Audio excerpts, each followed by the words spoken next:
ये है the power of your subconscious mind book. और इस बुक ने मुझे बहुत कुछ सिखाया है। ये बुक जोसेफ मॉफी के द्वारा लिखी गई है। और इस बुक को जब आप पढ़ोगे तो बहुत सी चीज़ें आपको समझ में आ जाएंगी जो शायद आज तक आपको समझ नहीं आई होंगी कि हमारा माइंड क्या करता है, कैसे करता है, और हम अपने दिमाग से क्या क्या चीज़ें करवा सकते हैं। इन अ पॉजिटिव वे, निगेटिव वे, दोनों में हम क्या करवा सकते हैं अपने दिमाग से। और ये रियली कितना पावरफुल है, वो सारी चीज़ें मैंने इस बुक से सीखी। सो अगर आप लोगों ने भी अभी तक ये बुक नहीं पढ़ी है तो मैं तो बोलूँगी कि गाइज़ एक बार आप ख़रीद करके इसको ज़रूर पढ़ो। ऑनलाइन आपको बहुत अच्छे से मिल जाएगा। मैंने इसको फ्लिपकार्ट से ऑर्डर किया था और ऑलमोस्ट मैंने 3 to 4 ईयर्स एगो मैंने इस बुक को परचेज़ किया था। और ये बुक को मैंने बहुत ही सँभाल के रखा हुआ है क्योंकि ये मुझे बहुत अच्छी लगी। और लगभग लगभग पेजेस मैंने इसके रीड किए हैं। चलो मैं एक पेज आपको दिखाती हूँ। यहाँ पर इस पेज पर मैं आप लोगों को लेकर के आई हूँ, आइडियाज़ वर्थ रिमेंबरिंग। अब हम इसको पढ़ते हैं। The treasure house is within you, look within for the answer to your heart's desire.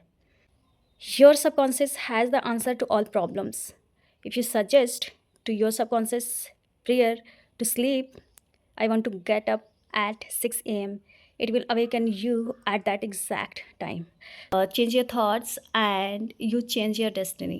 Last में और अभी तो मैं सच में कहूँ दोस्तों, आप लोगों से इस बुक के ज़रिए मैंने जीना सीखा है कि मुझे कैसे जीना है और कैसे रहना है, कैसे मुझे खुद में खोना है। क्योंकि बाहर आप जैसे ही निकलोगे अपने सपनों की दुनिया से, आपको सिर्फ़ और सिर्फ भागम भाग, एग्ज़ाइटी और है ना, नेगेटिव इम्पैक्ट डालने वाली चीज़ें, सो वही सब मिलेंगी। बट जैसे ही आप खुद में अपने सपनों की दुनिया में खोते हो, रहते हो ऑल टाइम, बाहर कितने लोग आसपास चिल्ला रहे हैं कि अब अरे तुमसे नहीं होगा, तुम ये नहीं कर सकती, तुम्हें ये नहीं मिलेगा और तुम कैपेबल नहीं हो, वगैरह वगैरह बहुत सी चीज़ें।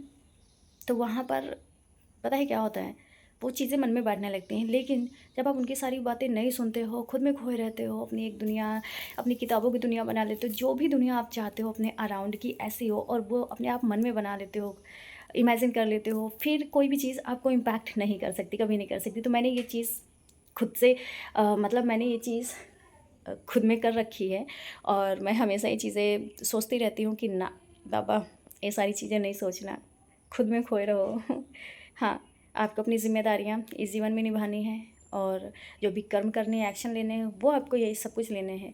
लेकिन आपके माइंड में हमेशा आपकी ख्वाबों की दुनिया होनी चाहिए, ताकि आप हमेशा यू नो फॉरवर्ड रहो। और आपका जो हेड है, आपका जो माइंड है, वो हमेशा आगे की तरफ रहे, फर्दर सोचता रहे कि हमें आगे क्या करना, और हमेशा मोटिवेट रहे, इंस्पायर्ड रहे। आपको इंस्पायर होने के लिए, मोटिवेट होने के लिए किसी दूसरों के विचारों की और किसी दूसरों के किसी दूसरों के चीज़ों की आवश्यकता ना पड़े। आप इतने एबल हो जाओ और कैपेबल हो जाओ खुद को आगे ले जाने के लिए। क्योंकि जब आप दूसरों से इंस्पायर होते हो तो वो चीज़ें बहुत ही कम टाइम के लिए होती हैं। आप ज़्यादा से ज़्यादा उन चीज़ों को 2-4 दिन फॉलो कर सकते हो, उसके बाद आप छोड़ दोगे, क्विट कर दोगे। क्यों? क्योंकि आपने उनके द्वारा बनाई हुई चीज़ों पे चलने की कोशिश करी है। आपने अभी तक अपने आप को, अपने माइंड को मेकअप नहीं किया है कि हमें कैसे अपने आप को इंस्पायर ऑल टाइम रखना है। आपने अपने जो अपना माइंड सेट है उसको नहीं बना के रखा है।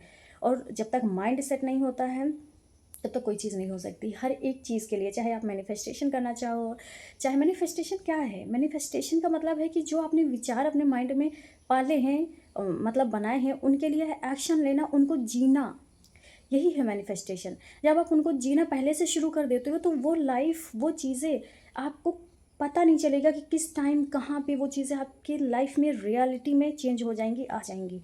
सो यही मैनिफेस्टेशन है। सबसे पहले काम करता है हमारा माइंड सेट। जिन चीज़ों को हम पाना चाहते हैं उनको पाने के लिए पहले, सबसे पहले हमें अपना माइंड सेट बनाना होगा। और जिस दिन आपने माइंड सेट मेकअप कर लिया, उस दिन आपको किसी भी इंस्पिरेशन वीडियो की, मोटिवेशन वीडियो की ज़रूरत ही नहीं पड़ेगी। क्योंकि आपका माइंड ऑलरेडी ऑल टाइम इतना ज़्यादा मोटिवेट रहेगा कि शायद आप इमेजिन नहीं कर सकते। और ये समय आप लोगों से इसलिए शेयर करें क्योंकि इन चीज़ों पे मैंने वर्क किया है, खुद पर मैंने बहुत वर्क किया है। और जिस दिन से मैंने खुद पे वर्क किया है, टू बी ऑनेस्ट, चीज़ों को लेट गो करना, लोगों को लेट गो करना इन अ पॉजिटिव वे, और उनको एक्चुअली थैंक यू बोलना, थैंक यू देना, ग्रैटिट्यूड फील करना कि हाँ थैंक यू, आपके ज़रिए मैंने चीज़ सीखी। कौन मेरी लाइफ से गया वो मैटर नहीं करता, लेकिन किसने मुझे क्या सिखा के गया वो मैटर करता है। हाँ देखो, दुख होता है, बिल्कुल होता है, लेकिन वो दुख पॉजिटिव वे में चेंज हो जाता है, नेगेटिव वे में नहीं चेंज होता है कि क्यों किया, ऐसा नहीं करना था, वैसा नहीं करना था, और ढेरों गालियाँ मन में देना, लोगों से शिकायतें करना, है ना, उनसे शिकायतें करना, जो भी चीज़ें गई, वक्त गया, लोग गए, तो नेगेटिविटी माइंड में नहीं रहती है, एक पॉजिटिव माइंडसेट हो जाता है कि थैंक यू तुम मेरी लाइफ में आए, सिचुएशन या लोग कुछ भी आप यहाँ पे एग्जांपल रख सकते हो, और आपसे मैंने बहुत कुछ सीखा। शायद ये चीज़ें मुझे आप ही के द्वारा सीखनी थी, इससे पहले कोई और मुझे नहीं सिखा सकता था, ना वक्त ना ही कोई और। तो थैंक यू सो मच कि आपके द्वारा मैंने सीखा, और अपने आप को मैं अब इम्प्रूव और कर सकती हूँ। मैंने अपनी एबिलिटी कैपेबिलिटी को जाना है, मैं और इम्प्रूव करूँगी, कर सकती हूँ। Thank you so much, thank you, always be happy, and thank you so much कि मुझे ये चीज़ें सिखाने के लिए, और मैं अपने आप का बहुत ध्यान रखूँगी, ख्याल रखूँगी, खुद से बहुत प्यार करूँगी। सो बहुत सी चीज़ें आप पॉजिटिव में बोल सकते हो, यही होता है रियल में लेट गो। Thank you.